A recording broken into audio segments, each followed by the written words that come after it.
जय श्री कृष्णा, जय श्री राधे राधे। स्वागत है आपका मेरे इस चैनल माँ ब्रह्मांड कृपा @अनीता धार्मिक ज्ञान पर। प्रिय भक्तों, आज हम आपको सुनाने जा रहे हैं कार्तिक मास के उपरांत में सुनी जाने वाली वे सभी पावन कथाएं जिनको श्रवण करने से भक्त और भगवान का संबंध और अधिक प्रगाढ़ होता है। उनके सभी कष्ट दूर होते हैं, उनकी हर मनोकामनाएं पूरी होती है और भगवान श्री हरि और माता लक्ष्मी की कृपा से उनके भंडार धन धान्य से भरे रहते हैं। शास्त्रों में कहा गया है कि कार्तिक मास में कथा सुनने से जन्म जन्मांतरों के पापों से मुक्त होकर वैकुंठ धाम को प्राप्त करता है। इस मास में सुबह ब्रह्म मुहूर्त में उठकर स्नान आदि से निवृत्त होकर तुलसी के पास दीप प्रज्वलित कर एकाग्रचित्त होकर सारी कहानियाँ सुननी चाहिए या पढ़नी चाहिए। आज मैं आपको कार्तिक मास की कहानी सुनाने जा रही हूँ, आप ध्यान पूर्वक सुनिएगा। एक बुढ़िया थी जो 4 माह चातुर्मास में पुष्कर स्नान किया करती थी। उसका एक बेटा और बहू थी। सास ने बहू को फलाहार बनाने को कहा तो बहू ने जमीन के पापड़े उखाड़ कर बांध दिए। माँ को पहुँचाने के लिए बेटा पुष्कर गया। रास्ते में माँ से बोला कि माँ फलाहार कर ले। जहाँ पानी मिला वहीं माँ फलाहार करने बैठ गई तो पोपड़े फलाहार बन गए। पुष्कर में बेटा माँ के लिए झोपड़ी बनाकर सामान रखकर वापस अपने गांव आ गया। रात्रि के प्रहर में श्रावण मास आया और बोला, बुढ़िया माई दरवाजा खोल। तब बुढ़िया ने पूछा, तू कौन है? मैं श्रावण हूँ। बुढ़िया ने तुरंत झोपड़ी का दरवाजा खोल दिया। बुढ़िया ने श्रावण में महादेव जी का पूजन किया, बेलपत्र चढ़ाकर अभिषेक कर कीर्तन किया। जाते समय श्रावण ने बुढ़िया की झोपड़ी को एक लात मारी तो झोपड़ी की एक दीवार सोने की हो गई। बाद में भाद्रपद मास आया और उसने भी दरवाजा खोलने को कहा। बुढ़िया ने खोला, सत्तू बनाकर या कजरी तीज मनाई। भादवा भी जाते समय लात मार गया तो दूसरी दीवार हीरे की हो गई। फिर आसोज मास आया और उसने बुढ़िया को दरवाजा खोलने को कहा। बुढ़िया ने दरवाजा खोला, तर्पण कर श्राद्ध मनाया, ब्राह्मण भोजन करवाया। नवरात्रा में माँ दुर्गा की स्थापना की, दशहरा मनाया। उसने भी लात मारी तो तीसरी दीवार सोने की हो गई। इस सब के बाद कार्तिक आया और उसने भी दरवाजा खोलने को कहा। बुढ़िया ने खोला, कार्तिक स्नान, भजन, पूजन, व्रत किया, गोवर्धन पूजा, भाई दूज, आंवला नवमी करी। उसने जाते समय लात मारी तो बुढ़िया की झोपड़ी सारी सोने की हो गई। बुढ़िया खूब दान धर्म करती और भगवान का भजन किया करती। चातुर्मास पूर्ण होने पर बेटा अपनी माँ को लेने पुष्कर आया तो माँ और झोपड़ी को पहचान नहीं सका। वहाँ तो भगवान की कृपा से ठाट बाट हो गए और उसने आसपास वालों से पूछा। उन्होंने बताया कि बेटा माँ के पैरों में गिरकर बोला कि माँ घर चलो और सारा सामान गाड़ी में भरकर माँ को घर ले आया। सास के ठाट देखकर बहू के मन में जलन पैदा हो गई और उसने भी अपनी माँ को 4 मास के पुष्कर स्नान के लिए छोड़कर आने को पति से कहा। वह अपनी सास को भी पुष्कर छोड़कर आ गया। श्रावण, भादवा, आसोज, कार्तिक सभी आए, लेकिन बहू की माँ ने कुछ भी नहीं किया। वह 4 समय खाती और दिन भर सोती ही रहती। चातुर्मास के जाते जाते झोपड़ी को एक लात मारी तो झोपड़ी गिर पड़ी और बहू की माँ को गधी की योनि में होना पड़ा। 4 माह बाद जमाई जब अपनी सास को लेने आया तो उसने सास ही दिखाई नहीं दी और वह सास को लेने आया तो उसने सास ही दिखाई नहीं दी और न ही झोपड़ी। तब उसने आसपास वालों से पूछा तो उन्होंने बताया कि तेरी सास धर्म कर्म तो कुछ करती नहीं थी, खाती थी और सोती थी, जिससे वह गधी हो गई। सास ने भी अपनी जमाई को देखा, वह भी भागते भागते सामने आई। तब जमाई ने सास को गाड़ी के पीछे बांध लिया और घर ले आया। उसकी औरत ने पूछा कि मेरी माँ कहाँ है? तो उसने बताया कि गाड़ी के पीछे बंदी है, जिसकी जैसी करनी वैसी भरनी।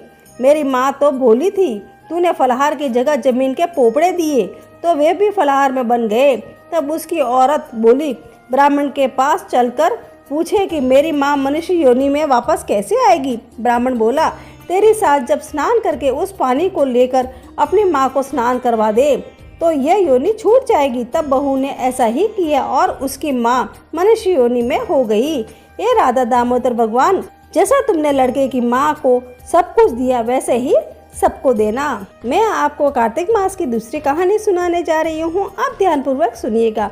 दो सास बहुएं थी। कार्तिक मास आया। सासू बोली मैं कार्तिक स्नान के लिए तीर्थ जाना चाहती हूँ। बहू बोली मैं भी चलूंगी। सासू बोली अभी तो छोटी है, अभी तो मुझे जाने दे। सासू तीर्थ गई। बहू कुमार के गई। 33 कुंडे लाई, रोज एक कुंडा भर के रखती। उधर गंगा में सासू की नत गिर गई। इधर बहू कुंडे में नहाती हुई बोलती कि सासू नावे ऊड़े में, मैं नाऊं कूड़े में। इतने में गंगा की धार कुंडे में आ गई, साथ में नत भी आ गई। बहू नत पहचान गई, रख दी। महीना पूरा हुआ, सासू आई। बहू ने सामे लिया तो सासू की नत पहनी हुई थी। तब सासू ने बहू को देखा तो नत देखते ही कहा कि ये नत तू कहाँ से लाई है। बहू बोली कि मेरे कुंडे में गंगा की धार में आपकी ये नत आई है। अब सासू बोली मुझे ब्राह्मण को जिमाने हैं। तो बहू बोली कि ब्राह्मण मेरे भी जिमा देना, मैंने भी कार्तिक स्नान किया है। सासू बोली तूने कहाँ कार्तिक स्नान किया है। तो बहू बोली कि ऊपर चलो, मैं आपको बताती हूँ। ऊपर गए तो 33 कुंडे उल्टे पड़े थे, सब सोने के हो गए। बहू बोली मैं रोज कुंडा भर कर रखती, सुबह जल्दी उठकर नहाती और उल्टा करके रख देती। तब सासू बोली कि बहू तू तो भाग्यवान है जो गंगा जी के तेरे पास आ गई, कूड़े में सोने के हो गए। तूने श्रद्धा व मन से कार्तिक स्नान किया है तो भगवान ने तुझे फल दिया है। इस प्रकार मेरी दूसरी कहानी पूरी हुई। तो कार्तिक मास की तीसरी कहानी सुनाने जा रही हूँ, आप ध्यानपूर्वक सुनिएगा। एक सासू थी, उसके 4 बहुएं थी। कार्तिक मास आया। सासू ने बहुओं से पूछा कि मैं कार्तिक स्नान करने जा रही हूँ, मेरे साथ कौन कौन चलेगा। 3 बहुओं ने मना कर दिया। छोटी बहू बोली कि सासू जी आप काती नहाओ, मैं आपके साथ चलूंगी। दूसरे दिन सासू बहुएं जल्दी उठी, सारा काम किया। नदी पर जाके सासू ने स्नान किया। बहू सासू की साड़ी धोने लगी। बहू ने कभी कपड़े नहीं धोए थे, इसलिए सासू की साड़ी निचोड़ी नहीं गई। घर आकर झरझरती साड़ी सुखा दी। मन लगाकर सासू की सेवा करी। स्नान से निवृत्त होते ही सासू को जरूरत के सब सामान देती। इस बहाने सासू के साथ बहू का भी कार्तिक स्नान हो गया। काती माता उससे प्रसन्न हो गई। जहाँ साड़ी का पानी झरता वहाँ सोने के चप्पे, हीरे, मोती जगमगाने लगे। घर में सोने चांदी का ढेर हो गया। धन घर से भर गया। कार्तिक महीना पूरा हो गया। बहू बोली कि जितनी इच्छा हो ब्राह्मण जिमाओ और दान धर्म करो। सासू बोली कैसे करूं, घर में तो कुछ भी नहीं है। बहू बोली जितना इच्छा हो ले लो, सब वैभव दिखाया।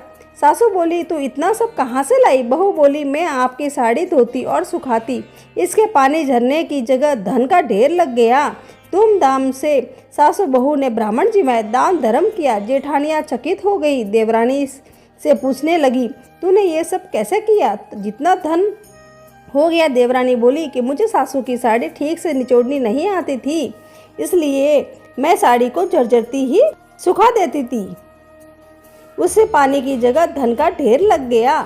जेठानियों को इसका आया। उसने सोचा कि अगली बार हम भी सासू जी को कार्तिक स्नान करवाएंगे। काती आई। तीनों बहुएं बोली सासू जी आप कार्तिक नहाओ, हम आपका नियम निभाएंगे। सासू बोली तुमको जल्दी उठ नहीं सकती, कैसे होगा। बहुएं बोली हम जल्दी उठकर साथ चलेगी। अब आप नहाओ तो सही। कार्तिक का महीना आया। सासू स्नान करने गई। बहू साड़ी धोती और तो बहुत पानी रखती और सुखा देती। एक जनी चाय बनाकर देती, दूसरी पूजा का सामान निकाल कर देती, तीसरी साथ जाती। ऐसा करते तीनों ने महीना पूरा कर दिया। सासू जी को कहने लगी कि सासू जी मन आवे जितना धर्म करो, ब्राह्मण जिमाओ। सासू बोली कि मेरे पास तो कुछ भी नहीं है, मैं कैसे करूं। बहुएं बोली हमारे साथ चलो और साड़ी के झरते पानी को धन के रूप में देखने गई, पर देखते ही वहाँ सांप और बिच्छू इलिया हो गई। सास बोली बहुएं ये क्या है। बहुएं दौड़ी दौड़ी देवरानी के पास आई और कहने लगी ऐसा क्यों हुआ। तो देवरानी बोली कि मुझे तो राय दामोदर जी ने प्रसन्न होकर दिया है। काती माता प्रसन्न हुई थी। तीनों बहुएं काती माता के पैर पकड़कर विनती करने लगी भगवान आपने ऐसा क्यों किया। काती माता बोली कि छोटी बहू भोली थी, तुम सब ने तो पहले मना ही कर दिया था, पर उसका धन देखकर तुम्हें इसकी ईर्ष्या हुई और तुमने ये सब कार्य किया, जिससे तुम सासू को भले ही कार्तिक स्नान करवाया, जर्जरती साड़ियाँ सुखाई, पर तुम्हारा खोटापना तुमको मिल गया। तीनों ने अपनी भूल की क्षमा मांगी। अब काती माता ने कहा कि तुम्हारे धन का आधा देवरानी को देवो, तब ये सांप बिच्छू जाएंगे। तीनों ने अपना आधा धन देवरानी को दिया। सांप बिच्छू सब अदृश्य हो गए और उनका घर पहले जैसा हो गया। इधर देवरानी बोली कि अब क्या मुझे धन देते हो। अब तो राय दामोदर जी की मुझ पर कृपा हो गई है। हे काती माता, राय दामोदर भगवान जैसे छोटी बहू पर प्रसन्न हुई वैसे ही हम सब पर प्रसन्न होना। बड़ी बहुओं से रुष्ट हुए वैसे ही किसी पर मत होना। खोटी की खरी, अधूरी की पूरी। इस प्रकार मेरी तीसरी कहानी पूरी हुई। मैं आपको तुलसी माता की कहानी सुनाती हूँ, आप ध्यानपूर्वक सुनिएगा। कार्तिक महीने में सब औरतें तुलसी माता को सींचती। सब तो सींच कर घर आती, परंतु एक बुढ़िया आती और कहती कि हे तुलसी माता, सत की दाता, मैं तेरा बिड़ला सींचती हूँ, मुझे बहू दे। पीताम्बर की धोती दे, मीठा मीठा घास दे, वैकुंठ का वास दे, चटक के चाल दे, पटक के मौत दे, चंदन का काट दे, सोई का राज दे, दाल भात का पुरसन दे और 11 के मौत दे, कृष्ण भगवान का कंधा दे। जब तुलसी माता यह सब बात सुनकर सूखने लगी तो भगवान ने पूछा कि हे तुलसी, तुम क्यों सूख रही हो? तुलसी माता ने कहा कि एक बुढ़िया रोज आती और यही बात कह जाती कि मैं तो सब बात तो पूरी कर दूंगी, लेकिन कृष्ण भगवान का कंधा कहाँ से दूंगी? तो कृष्ण भगवान बोले कि जब यह मरेगी तब मैं अपने आप कंधा दे दूंगा, तुम बुढ़िया माई से कह देना। बाद में बुढ़िया माई मर गई। सारे गांव वाले एकत्र हो गए और बुढ़िया को ले जाने लगे। तो वह इतनी भारी हो गई कि किसी से भी नहीं उठती थी। तब सबने कहा, ये तो इतनी पूजा पाठ करती, पाप नष्ट होने के कगार पर थी, माला फेरती थी, फिर भी इतनी भारी हो गई। बूढ़े ब्राह्मण का भेष में भगवान आए और सब से पूछा कि ये कैसी भीड़ है? तब आदमी बोले कि यह बुढ़िया माई मर गई है, पापणी थी, इसलिए किसी से नहीं उठती। तो भगवान ने कहा कि मेरे को एक बात कान में कहने दो, उड़ जाएगी। तब भगवान ने कान के पास जाकर कहा कि हे बुढ़िया माई, मन की निकाल ले, पीताम्बर की धोती ले, मीठा मीठा घास ले, वैकुंठों का वास ले, चटक की चाल ले, पटक की मौत ले, दाल भात का पुरसन ले और कृष्ण भगवान का कंधा ले। ये बात सुनते ही बुढ़िया माई हल्की हो गई। भगवान उसे अपने कंधे पर ले गए और उसे मुक्ति मिल गई।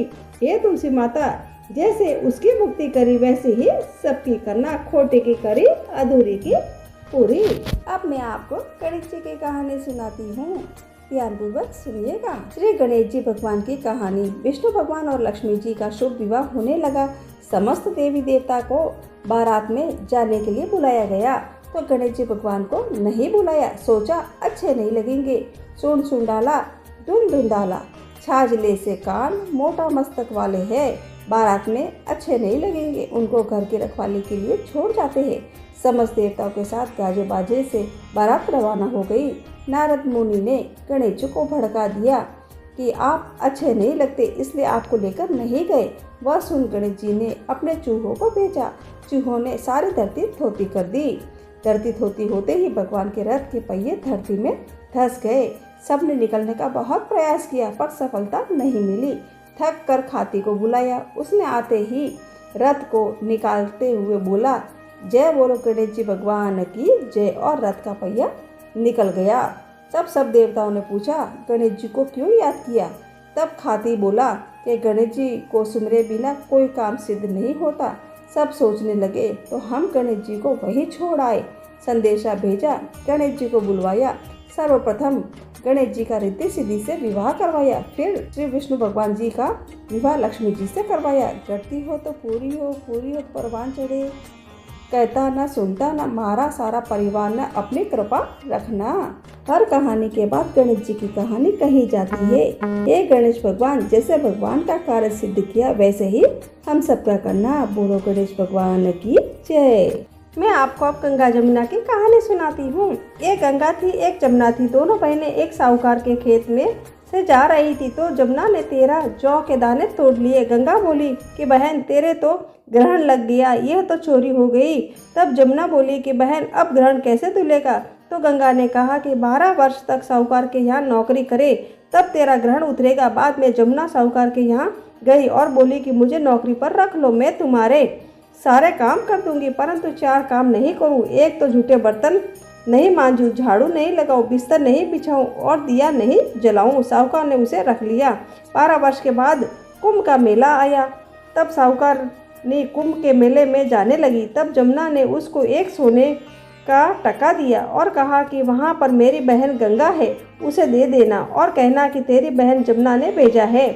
उसने वहाँ जाकर गंगा जी को सोने का टका दे दिया। गंगा ने हाथ पसार कर ले लिया और वह बोली कि मेरी बहन जमुना से कहना कि मेरे 12 वर्ष पूर्ण हो गए हैं। साहूकारनी ने आकर सेठ से कहा कि सुनते ही जमुना के सहस्त्रधार फूट पड़ी। साहूकार सिर पकड़कर पछताने लगा तो जमुना भी सपने में आकर बोली कि साहूकार चिंता में मत पड़ो। साहूकार बोला मैं पाप कैसे उतारेगा। जमुना बोली कि तुझे पाप नहीं लगेगा क्योंकि मैंने तेरे खेत से 12 दाने गेहूं के चुराए थे। इस पाप को उतारने के लिए मैंने तेरी नौकरी की है। और जमुना मैया अदृश्य हो गई और सेठ को अपार धन दौलत दे गई। जैसे साहूकार पर गंगा व जमुना माँ प्रसन्न हुई वैसे ही सब पर होना। खोटे की खरी अधूरी की पूरी। मैं आपको पीपल पतवारी की कहानी सुनाती हूँ, आप ध्यानपूर्वक सुनिएगा। एक गुजरी थी, उसने अपने बहू से कहा कि तू दूध दही बेच कर आ।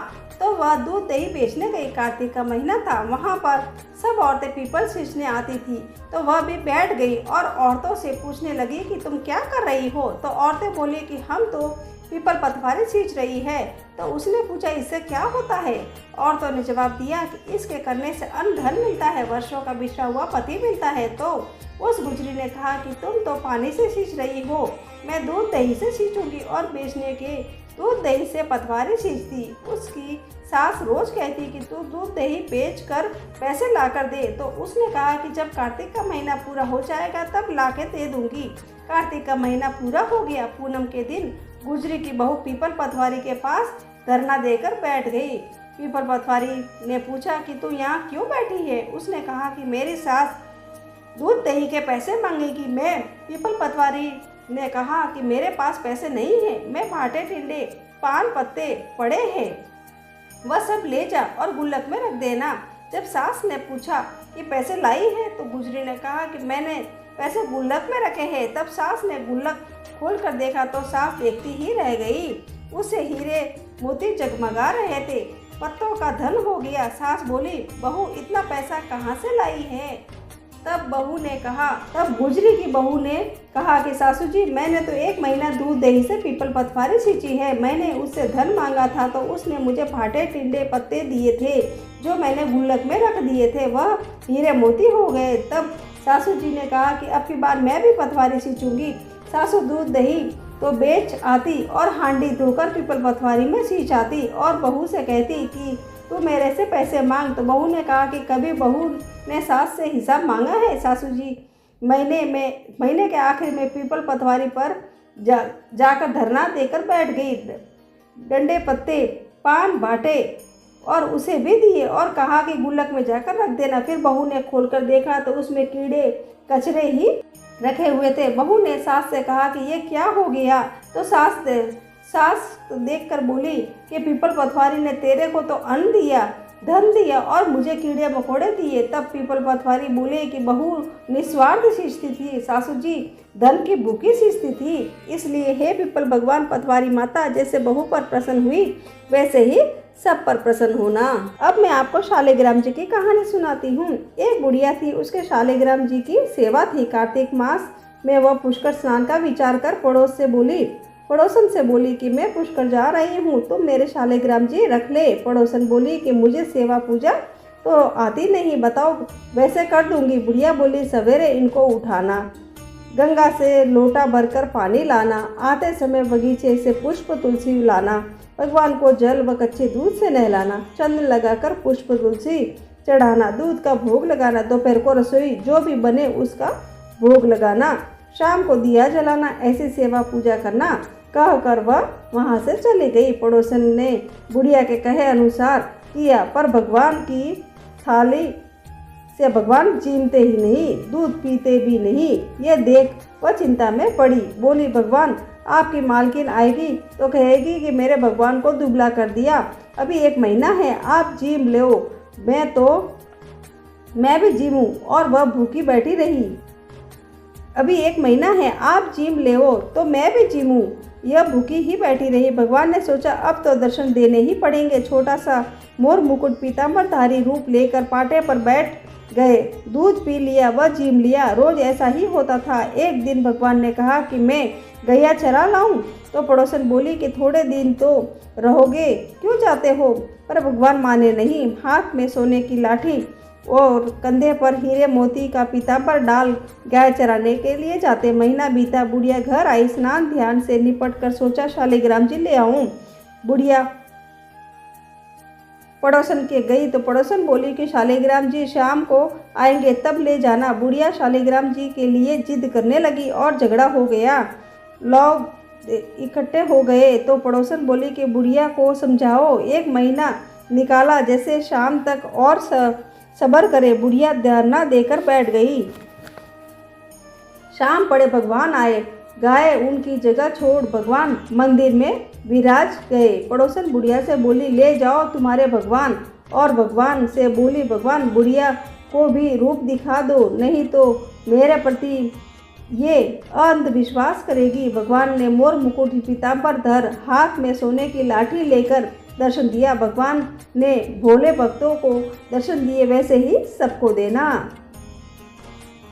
मैं आपको राय दामोदर की कहानी सुनाती हूँ। 2 माँ बेटियाँ थी। बेटी का नाम राय था। वह बहुत सुंदर व सुशील थी। भगवान कृष्ण की पक्की भक्त थी। एक बार भगवान कृष्ण उसकी परीक्षा लेने हेतु डासरिया बेचने वाले बनकर आए और आवाज़ देने लगे। राई अपनी माँ से बोली कि मुझे भी डासरिया चाहिए। माँ बोली कि मैं पैसे कहाँ से लाऊं, बाजरी है वो ले जा। बाजरी के भगवान ने फूंक मारी तो वो फूस उड़कर राई के आँख में गिर गया। राई रोज जोर जोर से रोने लगी। भगवान वहाँ से अंतर्ध्यान हो गए। वैद्य का रूप धारण कर वहाँ पर वापस आए और आवाज़ देने लगे। राय की माँ बाहर आई और बोली, वैद्य जी मेरी बेटी के आँख में फूस गिर गया है, उसे निकाल दो। भगवान बोले, अगर मैं फूस निकालूं तो इसका विवाह मेरे साथ करना पड़ेगा। राय की माँ तैयार हो गई, सगाई कर दी। कार्तिक शुक्ल 11 का दिन आया, विवाह निश्चित किया। माँ सोचने लगी कि बेटी को क्या दूंगी। सोने की दुकान पर जाकर बोली कि मेरी राई के लिए लौंग व बिछिया गढ़ दे। सुनार बोला कि मुझे समय नहीं है, मैं तो कृष्ण भगवान के गहने गढ़ रहा हूँ। हलवाई के पास व बनिया के पास भी गई, उसको भी वहाँ वही जवाब मिला। माँ तो घर आ गई, अब क्या करे। वो घर आई, झोपड़ी महल में बदल गई। आनंद हो गया, ठाठ से विवाह की तैयारी होने लगी। भगवान बारात लेकर आए। माँ ने खूब ठाठ से राई का विवाह भगवान कृष्ण के साथ कर दिया। भगवान राई को लेके द्वार का गए तो राई के महल में ही रहने लगी। दूसरी रानियां चिढ़ने लगी। सावन में राई पिहर गई। भगवान ने सोचा राई के तीज भेजू। 7 जरी के वेश व 5 सोने के पछेटे गुट्टे रखे। 2 हंसों को बुलाया और बोले कि सीधे राई के पिहर जाना, वहाँ कहीं पर भी मत रुकना। राधा रुक्मण को पता चला तो उन्होंने हंसों को अपने महल में बुलाया। वहाँ थोड़ी मोती चुग लो और कहा कि थोड़े मोती चुग लो। हंस आ गए, मोती चुगने लगे। राधा रुक्मण ने सारा सामान निकाला, उसमें फटे पुराने कपड़े और 5 कांटे बांध दिए। पोटली हंसों को दे दी। हंस सामान लेके राय के महल गए, खुशी से नाचने लगी। जैसे ही पोटली खोली कि 5 उंगलियों में 5 कांटे चुभ गए। राय दुखी हो गई। श्रावण का मास खत्म हुआ, भगवान लेने आए। राय भगवान से बोली नहीं, भगवान आए तो राई दूर दूर हो जाए। भगवान ने सोचा कि कोई बात नहीं है, राई फिर भी नहीं बोली। इतने में भी राई भगवान को अपने महल में ही जिमाती, भोजन में दही जरूर देती। एक दिन भगवान बिल्ली बनकर दही खा गए। अब दही कहाँ से लाए।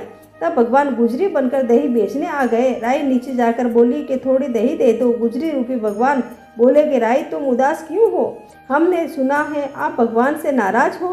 राई बोली कि तुझे क्या मतलब, तू जा। तो गुजरी रूपी भगवान बोले कि हम सहेली जैसी है तो मन की बात हमें बता दे, किसी को भी नहीं बताऊंगी। राई ने सारी बात कह दी। सुनते ही भगवान को अचंभा हुआ और असली रूप में आ गए और बोले, ये कैसे हुआ, मैंने तो जरी के बेस और सोने के पचटे भेजे थे। भगवान ने हंसों को बुलाकर पूछा, तुम कहाँ कहीं रुके तो नहीं थे। हंस बोले कि हाँ, हम राधा रुक्मण के महल में रुके थे और कहीं नहीं रुके। भगवान ने राधा रुक्मण को बुलाया और पूछा कि आपने ऐसा क्यों किया। तो वो बोली कि आप हमारे महल नहीं पधारे, इसलिए हमने ऐसा किया। भगवान बोले कि आप हमको प्रेम से बुलाते तो हम जरूर आते। फिर भगवान बोले कि कार्तिक का महीना राई को दूंगा, 5 दिन पंच तृतीया राधा रुक्मण को व 11 सत्यभामा को दूंगा। भगवान ने सबको मान दिया। ये भगवान राधा रुक्मण राय को मान दिया वैसा ही सबको देना। घटती हो तो पूरी कर जो, पूरी हो तो पूरी का प्राण छोड़ जो, भूल चूक हो तो माफ कर जो। इस प्रकार मेरी राय दामोदर की कहानी पूरी हुई। मैं सूरज भगवान की कहानी कहती हूँ। सूरज भगवान रोज उठते, जग में प्रकाश देने चले जाते। एक दिन भगवान को लगा कि राणा दे सूखती चली जा रही है, तो राणा दे से पूछा कि तुम्हारे मन में क्या है। राणा दे बोली कि मेरे मन में खीर खांड के भोजन की इच्छा है। भगवान बोले मांगा भी तो क्या मांगा, खीर खांड की भोजन की इच्छा। भगवान बोले कि हम तो रोज खाते हैं। राणा दे बोले भगवान आप खीर खांड का भोजन चीमते हैं, मैं तो खट्टी राब चीमती हूँ। भगवान बोले कि राणा दे तुम झूठ क्यों बोलती हो, एक जैसा भोजन मेरी माँ हमको देती है। राणा दे बोले कि सुबह आप मेरी थाली ले लेना और आपकी थाली मुझे दे देना। दूसरे दिन चीमते समय भगवान ने पानी के गिलास को टक्कर देकर गिरा दिया। माताजी बोली कि तुम मत उठो, मैं दूसरा गिलास भर देती हूँ। माताजी गए, इतने में भगवान ने थालियाँ बदल दी। राणा दे ने जल्दी ही खीर खांड के भोजन कर लिए, पर सूरज भगवान को खट्टी राब नहीं पाई और थाली पर बैठे रहे। माताजी ने कहा कि आज इतनी देर क्यों लग रही है। भगवान बोले कि आज तो खीर खांड खट्टी लग रही है। माताजी बोले कि राणा दे की थाली आपने क्यों ली। भगवान कहने लगे कि माँ, अपने घर में आप 2 जने और जिसमें भी आप 2 भात, मैं नियम पालन वाला और मेरे ही घर में ऐसा होता है तो दुनिया में क्या होता होगा। घर में सब का खाना एक जैसा बनाओ। वहाँ से वो कुमार ले गए और बोले 2 पेट की हांडी किस कुमार ने बनाई। रतन कुमार को लगा आज तो भगवान आए हैं। माँझो तो 1 टका देती थी, माँझी तो 1 टका देती थी, ये 2 टका देंगे। और कुमार बोला कि मैंने बनाई है। भगवान बोले आज से के बाद 2 पेट हांडी से बनाए तो तेरे सहस्त्र पेट कर दूंगा। कुमार बोला कि मेरा तो 1 पेट भरना मुश्किल है, सहस्त्र हो गए तो क्या करूँगा, मैं अब 2 पेट की हांडी नहीं बनाऊंगा। इस तरह सूरज भगवान ने 2 बात मिटाई। इल्ली और घून की कहानी सुनाती हूँ, आप ध्यानपूर्वक सुनिएगा। एक इल्ली और घून था। इल्ली बोली आओ घून कार्तिक नहावे, तो घून बोला तू ही नहा ले, मैं तो नहीं नहाऊंगा। बाद में इल्ली तो राजा की लड़की के पल्ले लग कर चली गई और वह कार्तिक नहाती रही और घून नहीं नहाया। कार्तिक उतरते ही दोनों मर गए। बाद में इल्ली ने कार्तिक नहाने के कारण राजा के घर में जन्म लिया और घून राजा के घर में गधा बन गया।